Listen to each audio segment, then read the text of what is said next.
छावा। छत्रपति संभाजी महाराज का नाम स्वाभिमान और बलिदान का प्रतीक है। वे छत्रपति शिवाजी महाराज के पुत्र और मराठा साम्राज्य के दूसरे शासक थे। उनकी वीरता, धैर्य और निडरता ने मुगलों के सम्राट औरंगजेब तक को हिला दिया था।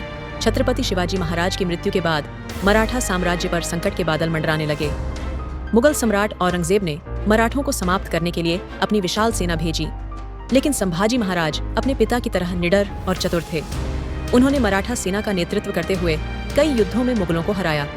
संभाजी महाराज के शत्रु सिर्फ बाहर ही नहीं बल्कि उनके अपने राज्य में भी थे। कुछ स्वार्थी दरबारियों ने मुगलों से मिलकर विश्वासघात किया।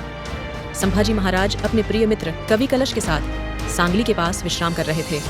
तभी एक गद्दार ने उनकी सूचना मुगलों को दे दी। मुकर्रब खान नामक मुगल सेनापति ने अपनी सेना के साथ उन्हें घेर लिया। संभाजी महाराज और उनके साथियों ने बहादुरी से लड़ाई की, लेकिन वे संख्या में बहुत कम थे।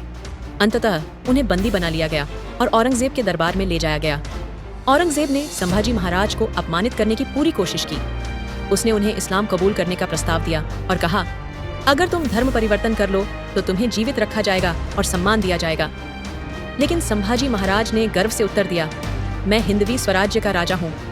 मैं अपने धर्म और मातृभूमि के लिए प्राण दे सकता हूँ, लेकिन तुम्हारे सामने कभी नहीं झुकूंगा।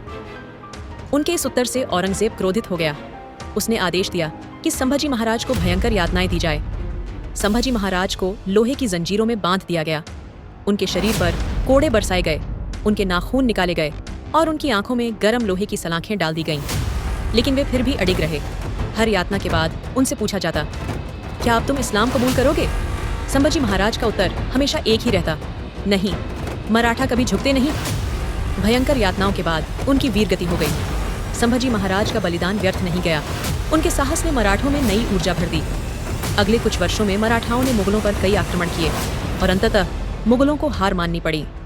संभाजी महाराज की शहादत ने यह सिद्ध कर दिया कि सच्चे योद्धा शरीर से नहीं बल्कि आत्मा से अमर होते हैं।